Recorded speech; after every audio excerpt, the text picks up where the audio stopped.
What's good, ladies and gentlemen? Welcome to SK Wealth Academy podcast number 134. The courage of standing up for what is right versus the need to fit in. So, in this podcast, I'm going to discuss statistics being used to enforce the second phase of these COVID lockdowns and why they hold no water from a scientific and factual basis, and prove to you the absurdity of these statistics. And also, hopefully, if you watch the end of this video, I'm going to prove to you that I could use the statistics produced about the common flu, just influenza, every single year to make up the same narrative that the parasitic ruling class is making about about COVID, that is convincing so many people around the world to bow down to them as if they were their gods and to give in to these inhumane lockdown mandates.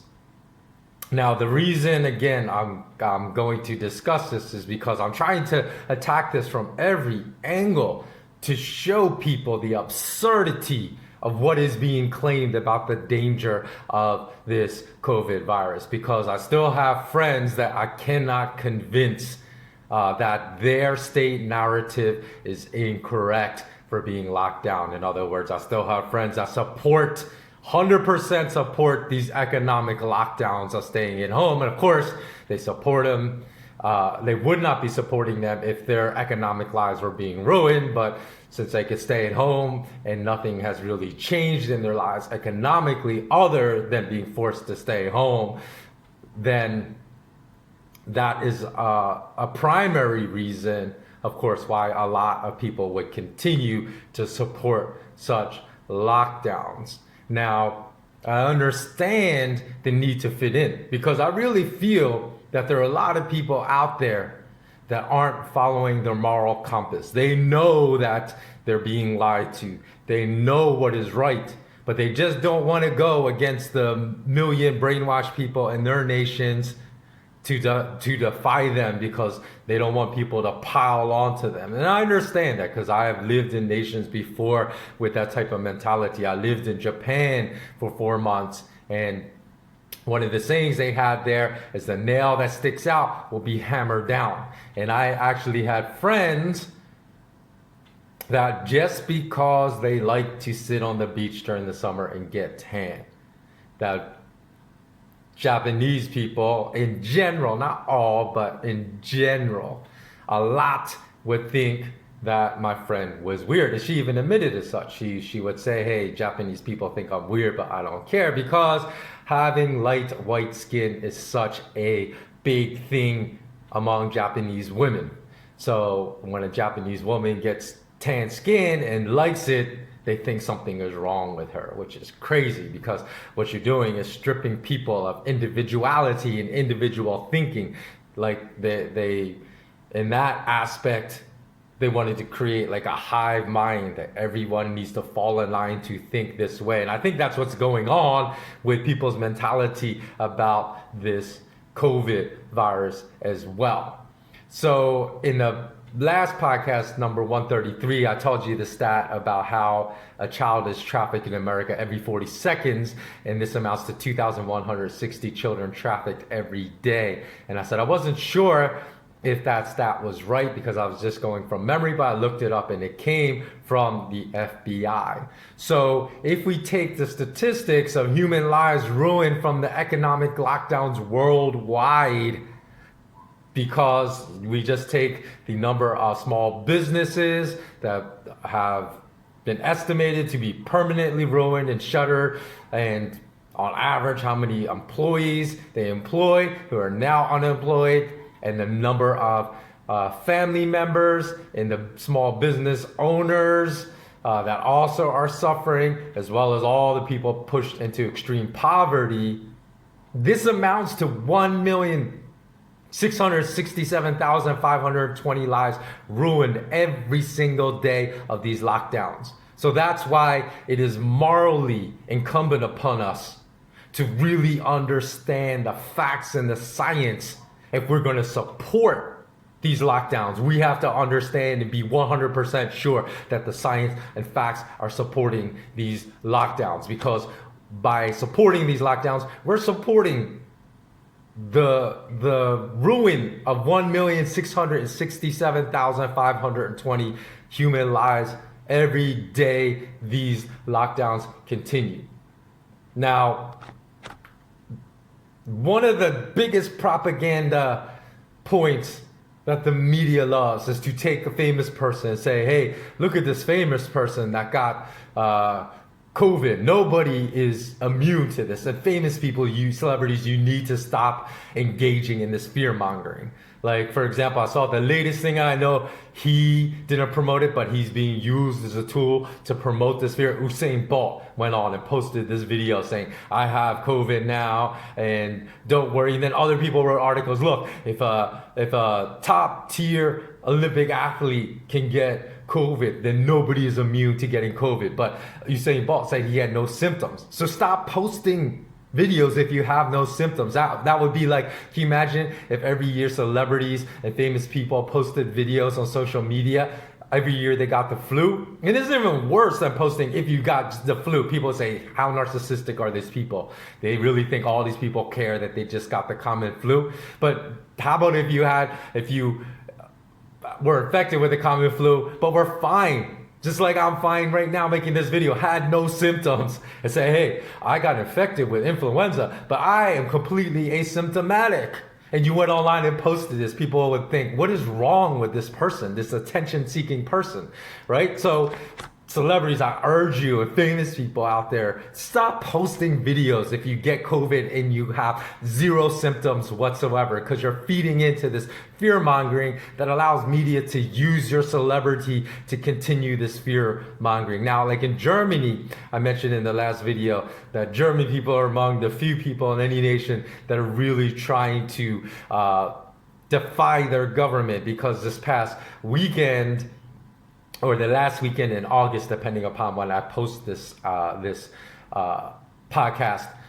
The last weekend in August, they said there are literally tens of thousands, perhaps millions, and I just saw one article that said perhaps 4 million Germans were out protesting against the economic lockdowns. Who knows with the mass media what the reality is, because when it serves their purpose, like in Hong Kong, they will exaggerate, and when it's maybe 500,000, they'll say 1.5 million protesters, and when it doesn't serve their purpose, when there are millions out there, they will say thousands. Even when it would have been proven that was at least tens of thousands of protesters in weekends prior, earlier in August, the mass media only say thousands of Germans protest. They were trying to downplay how many people were on to the scam of the economic lockdowns. That's how pathetic the media has become. You know, they don't tell us the truth anymore. They just forward the narratives of their slave masters that own the media companies for whom they work. So not only that, the mass media would call these protesters conspiracy theorists. They would call them supporters of the Third Reich. They would call them Nazis. I don't know who the heck Frank-Walter Steinmeier is. So perhaps if you're watching this and you're German, you can tell me, because I saw in this article, all the article said, which shows you again the poor quality of journalism, is President Frank-Walter Steinmeier. President of what? I don't know. But he said that the protests were, quote, an intolerable attack on the heart of our democracy, which is that Germans should never put up with, end quote, which is comical, because his endorsement of the lockdowns is an attack on democracy. If most of the people in certain cities in Germany don't want lockdowns, what is democracy? Majority rules. So he is he's almost using that narrative, they say Satanists use, as below, as above, shall be below, or whatever, something like that. They flip the narrative of upside and they make it upside down. So what is the truth, they present as lies as the truth, which is what Frank-Walter Steinmeier was doing. But nobody is stupid enough to fall for his hollow attack on democracy. That's what NATO saw to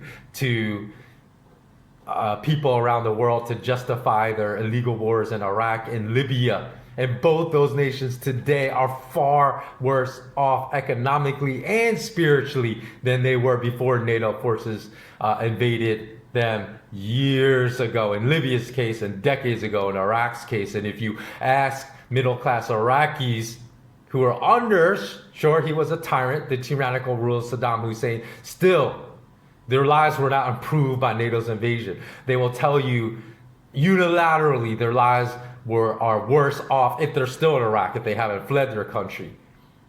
Way worse off today than it was under Saddam, because all the infrastructure of running electricity, running water, everything that we think of as far as modern life was destroyed and never properly rebuilt in Iraq. And Libya is even worse because there was total eradication of all the terrorists after NATO forces invaded. They did nothing. There was just a vacuum, so all the terrorists came to Libya. And not only that, now they're engaging in open slave trading. So congratulations, NATO, for destroying one of the most secular, tolerant Muslim nations in the entire world, where half of the students in university were women. And also they had a strong healthcare system, strong infrastructure. Congratulations for destroying all of that in Libya.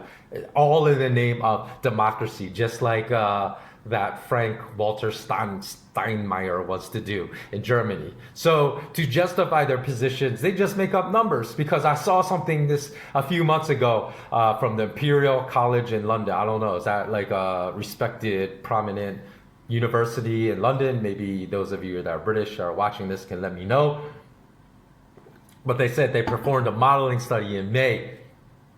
And they said the lockdowns in Europe saved 3 million people from dying. That's just ridiculous. You're just using pure propaganda. You don't have any proof that lockdown saved 3 million people. You're saying, oh, but our models prove that. Yeah, what did your models tell us back in April? Your models said, and this is what you did to spread fear amongst everyone, to get them to bow down to these inhumane lockdowns. They said, if we don't lock down, guess what's going to happen? This is what they told us, and I'll put some of these studies that some of you have forgotten about these studies. They said in the US, if you don't completely lock down the United States, they said 22 million Americans are going to die from the virus. And they said in the UK, they said 250,000 people will die. That's what they said back in April if you don't completely lock down. And in fact, the numbers were far less. I believe it like at the end of August in America it was like 186,000. That's not 22 million. And then in the UK, I'm not sure, but I know it was far less than the 250,000 people they predicted with these models from these so-called epidemiologist experts. Could just label anyone an expert and people will just listen to them blindly. So, and again, it also came out from the United States Centers for Disease Control that only 6% of those listed as dying from COVID had no other symptoms. And they said of the other 94%, they had at least 2.6 other comorbidities. So 2.6 other factors that would weaken their immune system that made them much more vulnerable. So does that mean that only 6% really died from COVID? Probably not, because of those 2.6 other comorbidities, maybe some of them would have, maybe the primary factor in their deaths was still COVID, but it's far less than what they say. We don't know what the real percentage of the people that really could be attributed to the COVID infection as their primary reason for their death.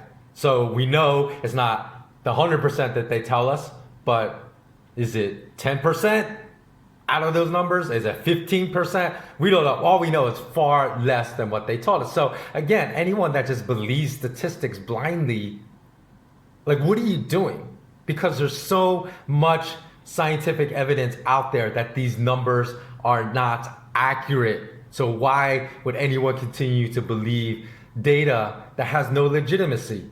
And then at the end of August, I saw, again, in attempts of mass media to spread fear among everyone. They said, oh, worldwide, 25 million infected with COVID now. And they said, Russia becomes the next country to have more than 1 million people infected with COVID. Well, okay, remember how I told you? Oh, before I go on to tell you how I could use the common flu and spread the same narrative and get everyone to fear. If I had control of the media and I was a mayor, governor, and locked everyone down, I could get everyone that believes in the gravity, which is not that serious about COVID, the COVID virus, to believe the same exact thing, if not worse, about the common flu. So I'm going to get into that exposition in a second. But just to show you how absurd a lot of statistics are and why we should never believe these world organizations that spread all the absurdity of these statistics. They were still saying in 2018 that there are only 750 million people living in poverty, because they define poverty as any person that only makes $1.90 a day. But you know how long they've been using that definition of $1.90 a day? They're not even adjusting that for inflation. Like $1.90 a decade ago would buy you the same things, $1.90. So if people were living in poverty and they define poverty as income of $1.90 or less a day 10 years ago. And now they're still making $1.90 a day, but can only buy 40% of the goods they could buy 10 years ago with that same $1.90. How does that make sense? It makes zero sense. They probably should have ratcheted it up, that they properly adjusted that from the day they started using it as a definition of people living in poverty to now of $1.90 a day. It probably should be at least $6 a day or something like that. So probably it's not 750 million. Probably there are billions of people that are living in poverty. It's just that they define poverty however they want to brainwash us into thinking there are far less people struggling and living in economic misery because of their financial policies, because of their support for immoral fiat currency and fractional reserve banking policies. So they take this same absurdities of statistics they spread about people that are really suffering economically, living in miserable conditions from poverty, from going to bed hungry every night, and they use that in this COVID battle against our minds. So again, if we assume the same statistics for the common flu, okay, there were 45 million people that the CDC said was infected with the flu alone just a couple years ago. And this was when the population in America, I know it's like over 330 million, but it was 328 million back then. And back then, a couple of years ago, the global population was estimated 7.6 billion. Now I know it's 7.8 billion. So if you take the same mortality rates based upon number of people infected and how many people died from the common flu, and then you take that amongst the poorest people in the world. So I just told you that those figures that world organizations give are completely wrong. I would consider half the world to be living in poverty. That's 3.8 billion out of the 7.6 billion a few years ago, when 45 million in America were infected with the flu. By the way, they're trying to spread fear with 25 million in the world infected with COVID. There are 45 million people infected with the common flu in America alone, in one country a couple of years ago. Now they're trying to make it like 25 million infected with COVID around the world is apocalyptic. And we assume the mortality rate of the poorest people in the world is 30% worse than in America for diseases like the common flu, which I think is a reasonable assumption, because that's probably very conservative, because healthcare for the poorest people in the world is almost non-existent. So probably more than 30%, the mortality rate from the common flu among the poorest people in the world is probably going to be higher than 30% of the mortality rate from the common flu in America. But let's just assume it's 30% because we're being super conservative. So if we figure this would yield 365 million people infected with the flu, just talking about infection rate, if it's the same infection rate as in America, 45 million divided by 328 million. Use that same infection rate with the 3.8 billion of the poorest people. We get 365 million people infected with the flu in 2017, 2018. Mortality rate 30% higher than America. That would yield 843,555 people dead from the common flu in just half the world. This is only half the world. Now let's assume in the remaining 3.8 billion people, the other half of the world, that the infection rate, because they said this was a high flu season. Okay, so the rest of the world didn't have the same infection rate as America that year. Let's assume it's 70%, the infection rate, but the mortality rate is going to be the same. That would yield another 365 million people infected with the flu, and another 648,886 people dead from the common flu. For totals, okay, get this, totals in the world, 730 million people infected with the common flu, and little less than 1.5 million people dead from the common flu. This is just extrapolating. This is what they do with the coronavirus. This compares, okay, 730 million infected. This compares to 25 million people infected in the world. Okay, so this is 30 times more people around the world infected with the common flu, which is a reasonable assumption. And they say 855,000 reported dead from the coronavirus. But, okay, we'll accept those numbers. But we know those numbers are inflated and not correct, because most of the people that have died from coronavirus have been in America. We know all the numbers are wrong. So we should probably slash that 855,000 dead from coronavirus by 30%. But okay, we're going to take their lying numbers that they give us. We'll assume 855,000 people died from coronavirus. I just told you 1.5 million people died from the common flu.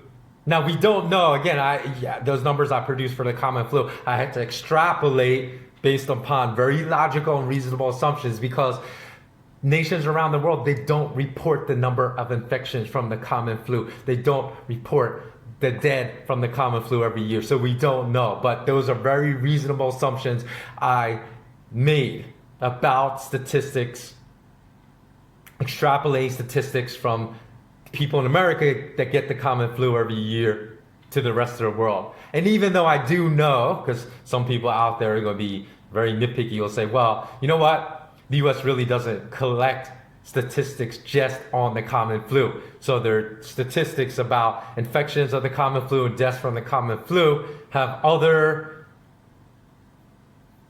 diseases mixed in, and that's true. So when they put infections from the common flu, it's also infections from respiratory infections and things of that nature that are not separate from the common flu, but they're mixing in all kinds of other mortalities with COVID. Okay, so it's reasonable comparisons in that regard. So the points I wanted to make, number one, in that year, the 80,000 people died from the common flu. They said 45 million were infected. Now that's just a guess. CDC is just making a guess of how many people were really infected. The only people we know that were really infected were the people that went to the hospital, right? So the people that went to the hospital that year were 900,000. This is how they're determining mortality rates for COVID. So if we're going to compare apples to apples, 80,000 people dying of 900,000 people we 100% know were infected with the common flu because they went to the hospital. That results in mortality rate 8.8%. Almost 9% of people died. Can you imagine if we spread this? 9% of people that were infected with the flu died from the flu. Instead of what's the mortality rate they're reporting for COVID? You can look it up. I don't know, but I think it's less than 2%. So you have something 4 times more. This is new virus. 4 times more people are dying from this new coronavirus, which is just the common flu. That's how I said I could repackage things, because you know what? I could say it was a novel strain of the coronavirus and not be lying, because the flu strains mutate every year. That's why people can get the flu more than once a year, because they get a different strain of it. It's constantly mutating. That's why the vaccine for the flu is not effective. In fact, the last time I got the flu was also the last year I got a vaccination for the flu. So it didn't help me, it didn't protect me at all. I still got the flu. So, and since then, since I've learned more, I've never voluntarily have gotten a flu vaccine injection again. And that was like more than a decade ago. Okay, so see how easy it is. I can market the common flu just because there's antigenic drift, which is what happens when the flu strain mutates. Market it, call it COVID-29. We have this far more dangerous. Look, 9% of people in America are dying from this COVID-29. We have to lock everyone down. And I guarantee you, all the people that believe and support these lockdowns would be acting in the exact same manner. Oh my God, how can you not wear your face mask? You're endangering my life. Did you hear about COVID-29? It's so dangerous. 9% of people that are infected are dying from it. There are 45 million people in America that got infected with COVID-29. There's 1.5 million people dying from COVID-29 all around the world. And guess what? You just be spreading statistics about the common flu. So again, if you have people that you haven't been able to convince about the absurdity of their beliefs about the danger of COVID, please show them this video. Maybe you can knock some sense into their brains, because people don't know the statistics about the common flu, which are far worse than any of the statistics are giving us about COVID right now. And this is what people are losing their minds over. People that don't bow down to the state to enforce these inhumane lockdowns that are killing, how many people did I say per day? Or not necessarily killing, but ruining their financial lives, forever altering their lives. So what side are you going to be on? Are you going to be, let me just find the statistics so I can wrap this up, that are ruining 1,667,520 lives every day. These global economic lockdowns and support of COVID continue to happen. And that's why I said these lockdowns have nothing to do with protecting our health. So what side are you going to be on? Are you going to be the side standing up for what is right, even if that means it's you alone against 1,000 of your brainwashed compadres in your country? Or are you going to fall on the side, oh, I need to fit in. I need to zip my mouth and fit in so I can be comfortable, even though I'm partaking in ruining 1,667,520 lives across the planet every day. That's okay. Let those people's lives be ruined forever. Okay, so please help spread this message just to let people know about the absurdity of their beliefs about this virus. Because you know, right now, I can tell you YouTube's going to shadow ban this and try to prevent as many people from seeing this video as possible. You know 100% that's facts. So it's incumbent upon you, my beautiful, critical thinking, warrior spirit audience that has the courage to stand up for what is right, to spread the word, to spread this video to everyone you know. Okay, thanks so much for watching. And as always, remain intensely curious. Have a beautiful day after all that. Okay, take care.